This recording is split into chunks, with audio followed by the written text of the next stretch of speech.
Okay, good afternoon to all of you.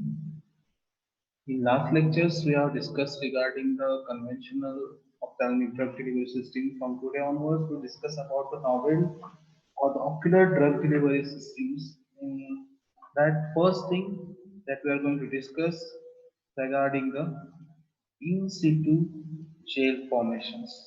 So as we know, there are various disadvantages, not disadvantages, there are various problems which occurs when we are formulating the ophthalmic drug delivery system, like the solutions and suspensions or any gels we are using. So there are various problems or the ointments we are formulating. There are various problems will occur. So to overcome those problems, nowadays novel ocular drug delivery systems are there. So nowadays development on a gel section, which received the considerable attentions over the past few years. And now the increasingly in situ gel forming systems that have been investigated, as well as in the tear film or also eye drop solutions. So we know there are various drawbacks of using solutions, suspensions. As we know, the most of the ocular treatments, mostly like eye drops are there, suspensions are there. That we are using for the topical preparations or the topical administrations. But uh, these particular formulations can be easily administered or easily instilled into the eye, but they have major drawback that they may get easily diluted, and second one, they may easily drain out.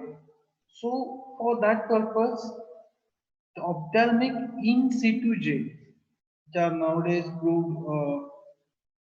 very, we can say the best approach for the ocular drug delivery systems. So, what is in situ gels? So, in situ is a Latin term that means in positions. Okay, so these particular in situ gels, these are initially at our solution form, and when they are instilled into the Cooley sac or our eye sac, so they will converted into the gel form.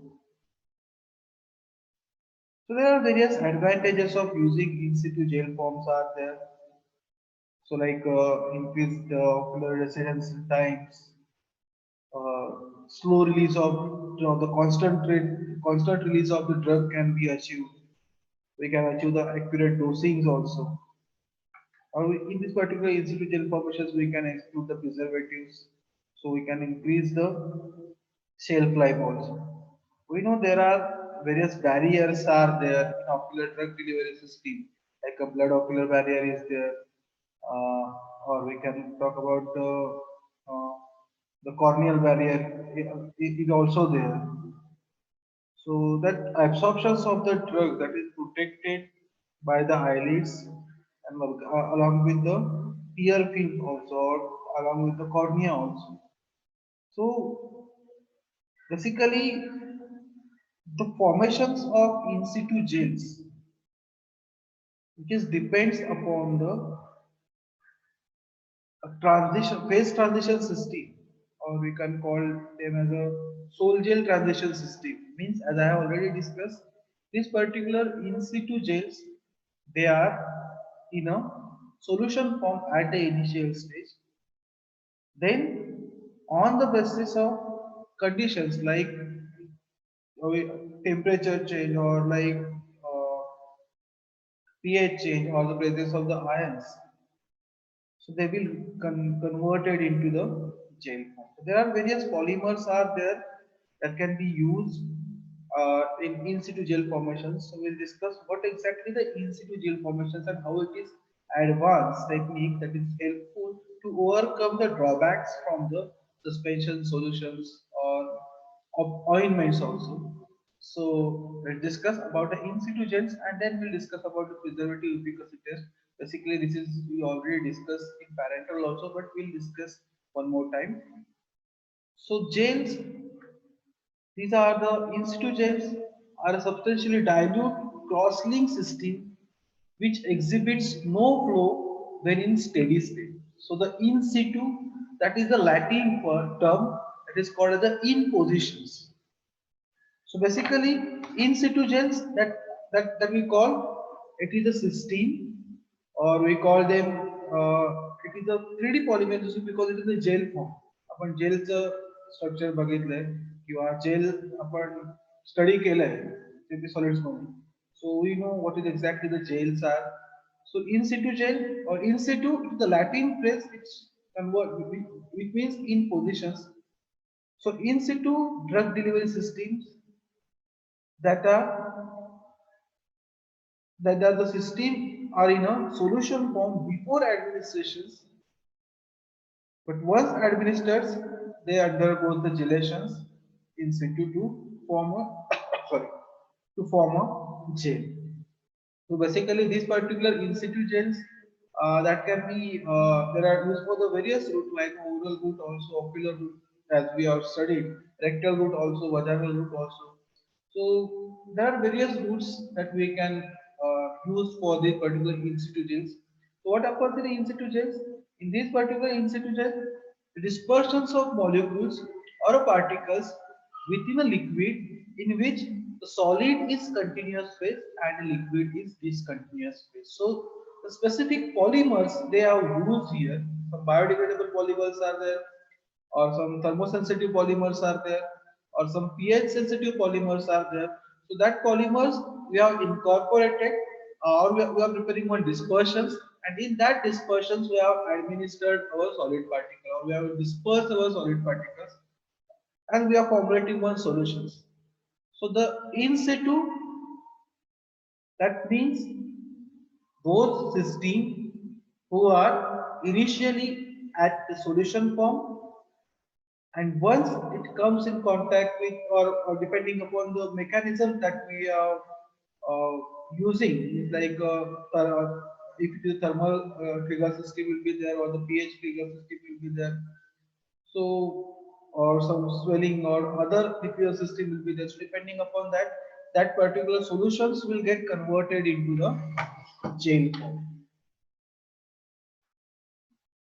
So as we know, after the installations, because of the lacrimal fluids, that removes the instilled compound from the surface of the eyes.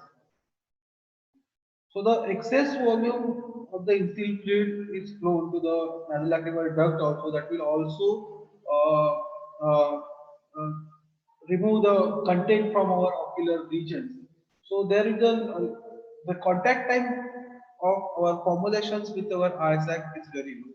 So to overcome that, these particular ophthalmic gels are very importantly used as a, again the lacrimal fluids or the nasolacrimal drainage.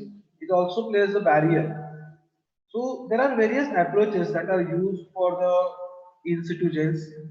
So that we'll discuss. But before moving to that, we'll see what are the advantages of using in situ gels. Obviously, it will increase the contact time because viscosity will be the increase and it will remain stable and it will release the medicament at a specific time. So it will increase the contact time and ultimately it will improve the local viability. It will reduce the dose concentrations. Exact dose can be delivered there. It will reduce the dosing frequency, improve the patient compliances and discomfort. Not a discomfort, it will improve the comfort for the patients.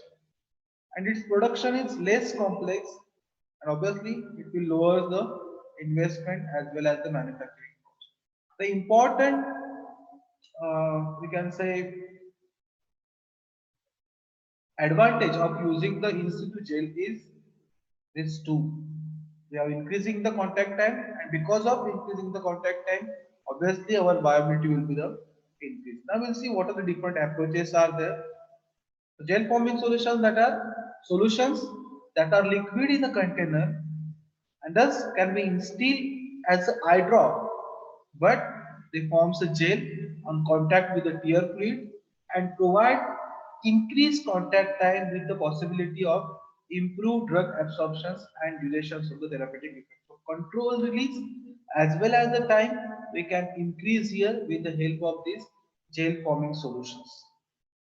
So liquid gel phase, or we can call as a transition dependent delivery systems are there. So it will be vary according to the particular polymers that we are using and their mechanism for triggering the transitions to the gel phase in the eye.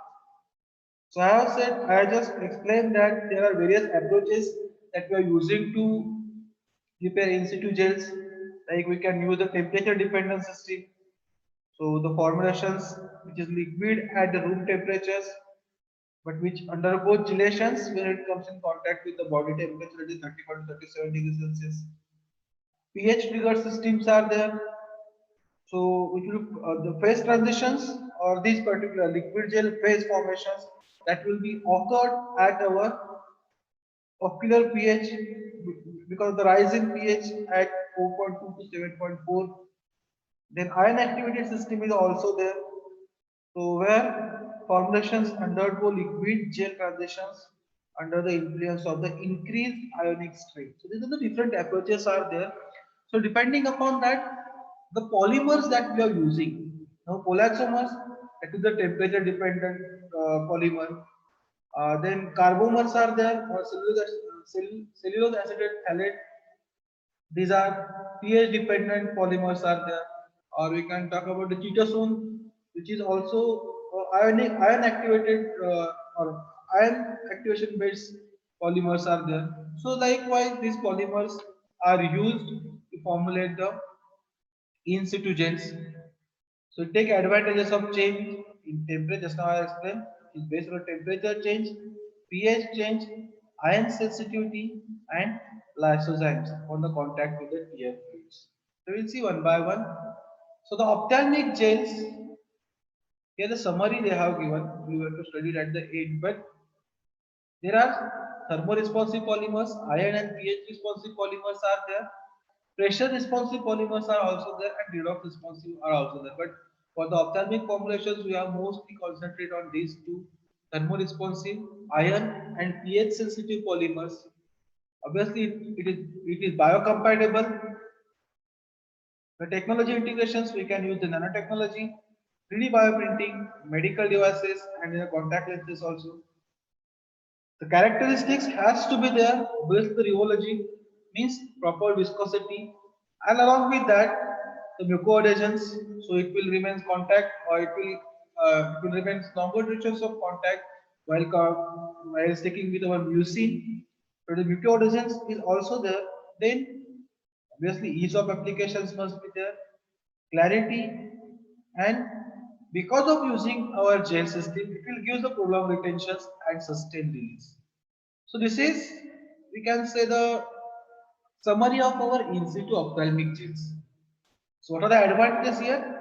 It reduces the dose frequency, enhance patient compliances, combat site loss, की जो mostly ointment मुळे होतो किंवा other formulation मुळे होतो. It will improve the quality of life and decrease the financial burden on a health system. So we have already discussed which is a less clumsy method. So the management and other systems will be the low also.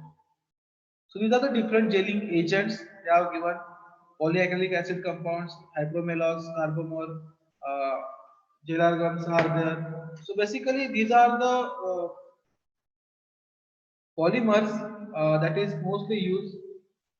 Gelangum or gelangum, these are anionic exocellular polysaccharides which is secreted by the Pseudomonas vellosa. So it has a tendency of gelations which is temperature dependent. So this particular gelagum is the temperature dependent polymers. So these relations which will involve the three-dimensional network by the complexations with the cations and hydrogen bonding with the water. So mostly the formulations which consist of gellan solutions with the calcium chloride and sodium citrate complex. When mostly gellan comes administered orally, the calcium ions are released in the acidic environment and leading to the gelations of the gellan forming chain.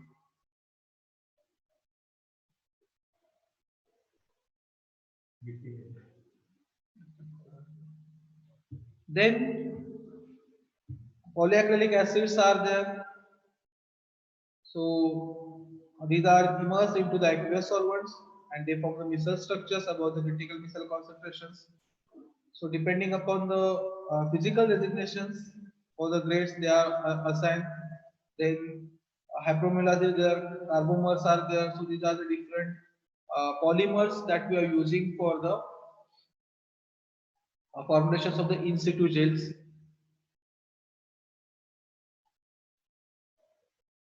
Then these are different approaches are there by which we can formulate the in situ gels. So temperature dependent, ion dependent, pH dependent, and lysosome proteins dependent in clear fluid. So these are the different polymers are there. So temperature dependent system. First system is there our temperature dependent system.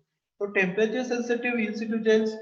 These are probably the most commonly uh, uh, studied or most commonly used polymers of the environment sensitive polymer systems drug delivery research. So mostly use of the biomaterial whose transitions from sol to gel is triggered by increasing temperatures. मगाशी म्हटल्याप्रमाणे temperature dependent system where formulation which is at a liquid stage at room temperatures 20 to 25 degrees Celsius when it comes in contact with the ice it will undergo the gelation because of our body temperature is up to 30 to 37 degrees Celsius. So sol gel triggered or sol gel formations which is triggered by the increase in temperatures. So the three main strategies that are exist in designing the thermo-responsive solid polymeric system. So negative temperature system is there.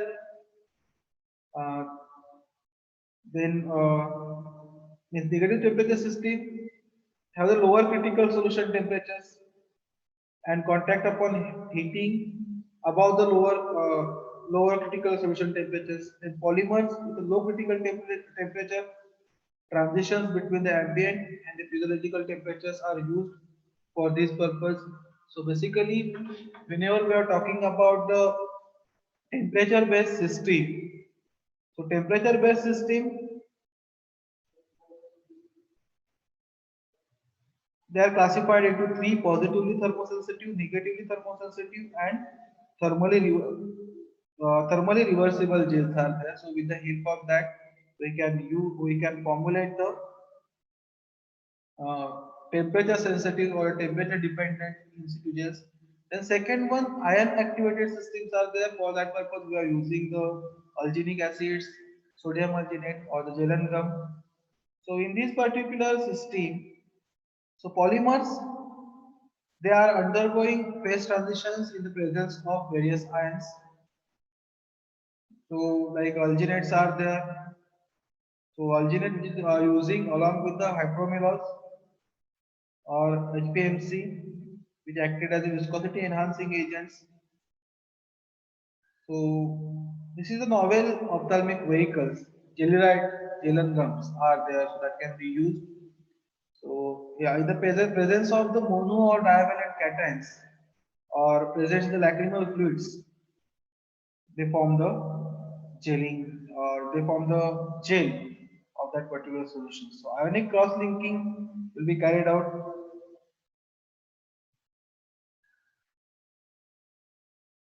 So gelations of the low methoxypectins is carried out because of carried out by the divalent cations. Mostly calciums are there. Then alginic acids, whenever we are using that undergo gelations in the presence of the divalent cations due to the interactions with the glucuronic acids, block the alginate chains. Gelen gums, which is commercially available to the Gellerites, which is a novel, we can say, novel ophthalmic vehicles that we are using. Then the third approach is that our pH dependent system. So pH dependent system here formations of gel is induced by the change in the pH. So mostly all the pH sensitive polymers they contain acidic as well as the basic groups. that either accept or either release the proton in response to change in the environmental pH. So the polymers with a large number of ionizable groups, which are known as the polyelectrolytes. So the swelling of in situ gel will increase the external pH and increase in the case of the weakly acidic groups, but it will decrease if polymer contain the weakly basic. So swelling of hydrogel will increase as the external pH is increased. In anionic groups means in weakly acidic groups, but decrease if the polymers contain weakly basic or the cationic groups.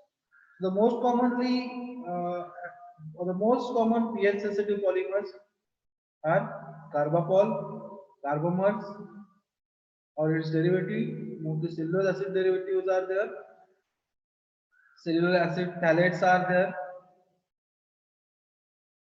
So these are used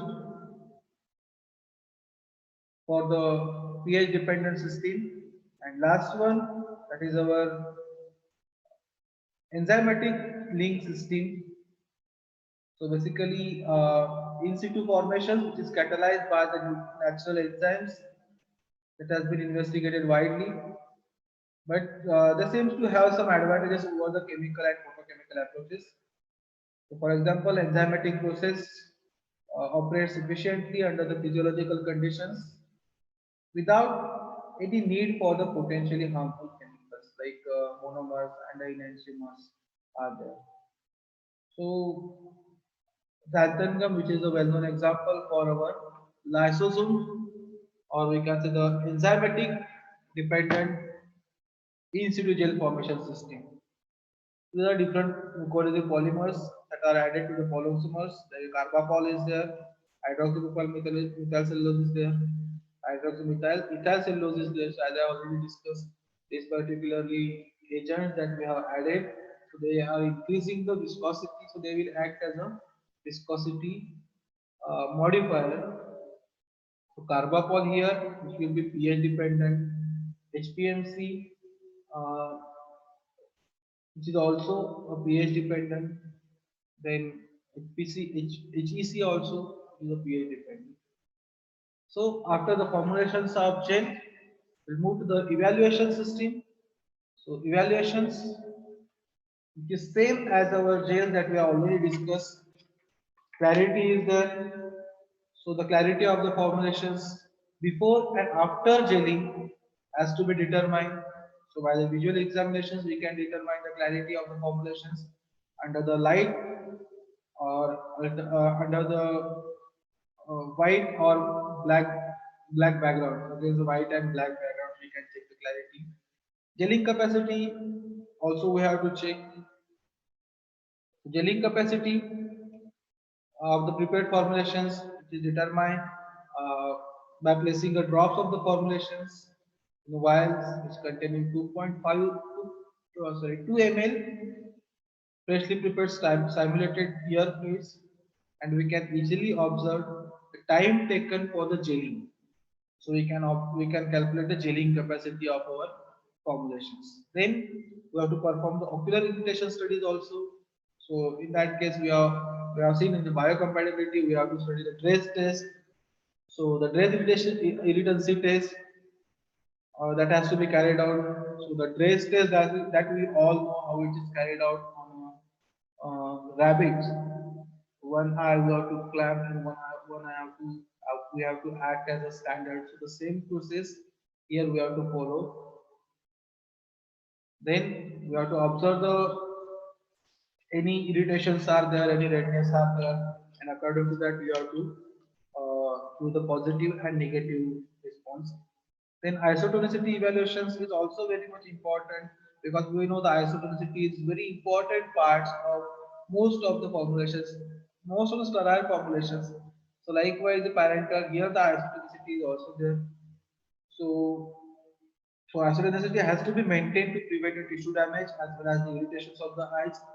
So all the ophthalmic preparations has to be subjected for the isotonicity testing because of since they exhibit a good release characteristics and gelling capacity, and it requires the required some viscosity. So basically, the formulations are mixed up with the few drops of the bloods, and we have to observe under the microscope and compared with the standard marketed ophthalmic formulation. So we can check the isotonicity. Then texture analysis is also there. So basically, consistency, firmness, and the cohesiveness, which is accessed by using the texture analysis. So there are the texture profile analyzers are there, which mainly indicate the gel strength and easiness in administrations. So texture analysis basically they provides the informations on mechanical properties like hardness, compressibility, and adhesiveness. So these particular properties like compressibility, adhesiveness, and hardness they can be directly correlated with the sensory parameters in view, and therefore these are the valuable developments of the product with the desirable attributes. So formulations which are designed for ophthalmic use uh, should be easily removed from the package, present a good spreadability on a corneal surface, and it should be easily adhere to the mucous layer without disintegrating in order to prolong retention time. Then in vitro drug release studies and ex vivo drug release studies has to be carried out. So in vitro drug release studies, in vitro diffusion cell is there, or there's a specific specially designed glass cylinders are there, which is open at both the ends, uh, and semi-permeable silicone membranes is there, which is previously soaked overnight in a simulated tear fluids, and which is uh, mounted by a specific donor compartment, and uh, which is clamped with the help of means the donor compartment and receiver compartment is clamped with the properly clamped. Then 0.5 ml aliquots of donor solutions is placed on the top of the cellophane membrane. Then you have to withdraw the aliquots at a specific time intervals, and you have to replace the same method that we have adapted for the diffusion study of our ophthalmic gel. So that's the same process here we are following. And then we have to dilute the samples and we have to observe under the UV spectrometers. So we can correlate how much amount of drug is released. And in ex vivo drug release, mostly goat cornea that is used to study the permeation across the corneal membrane. So first, you have to carefully remove the cornea along with the 5 to 6 surrounding scleral tissues. You have to wash with the cold saline solutions. Then washed cornea we have to keep in a cold and freshly prepared tear buffer solutions of pH 7.4. And then again the same study is carried out by using the France diffusion cell in a such a way that the corneum side is continuously remain in contact with the formulations in a donor compartment. We have to fill the receptor compartment with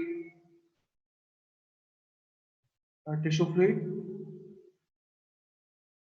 sorry, tear fluids pH 7.4 at 34 degrees Celsius. Then the receptor medium is stirred on a magnetic stir, and we have to withdraw the sample at the specific time interval, and we have to analyze for the drug content. And obviously, whatever the drugs are, sorry, whatever the samples we are withdrawing has to be replaced. Same amount of samples we have to replace in ex vivo drug release.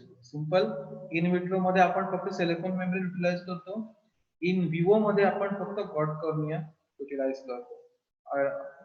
The process will remain the same. Then last one, that is the accelerator stability studies. So accelerator stability studies, formulated gel preparations which are kept at different temperature conditions like 25 degrees Celsius to 28-degree ambient temperatures and 37 degrees Celsius for 6 weeks. And we have to check the different parameters like colors, consistency, drug content, degradation rate constants that we have to study, and we have to access the shelf life. So selected formulations are stored at 4 to 1 degree. Means refrigeration temperatures are store केले जातात. Then different time intervals are 7 days, 14 days, 28 days, 48 days, 60 days, and 90 days. Hey analysis केलं जातं and the formulations that are evaluated by the for the drug content, clarity, pH, soil gel formations, or the rheology as well as the sterility. For that purpose, these parameters has to be studied under the accelerated stability studies, and we have to check that if any changes occurs on their physiological, physiochemicals, and pharmacokinetical studies. So that we have to carry it out under the accelerated stability study.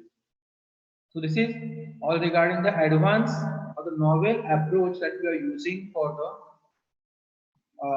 ocular drug delivery system, that is an in situ genes. So we can say that ophthalmic drug delivery system, it is a we can say the expanding field in which most of the researchers or most of the reviewers which are talking which are or the most of the manufacturers basically they are taking the challenges to overcome the various problems related to this delivery. So we can say the use of the polymeric in situ gels for the controlled release of various drugs that provides a number of advantages over the conventional dosage form. We can use of biodegradables as well as the water soluble polymers that can make them more acceptable and excellent drug delivery system. This is all regarding the in situ gels. The next part, that is the preservative efficacy test. So preservative efficacy test that I will cover in a next lecture. So we'll stop here to continue in next lecture. Thank you.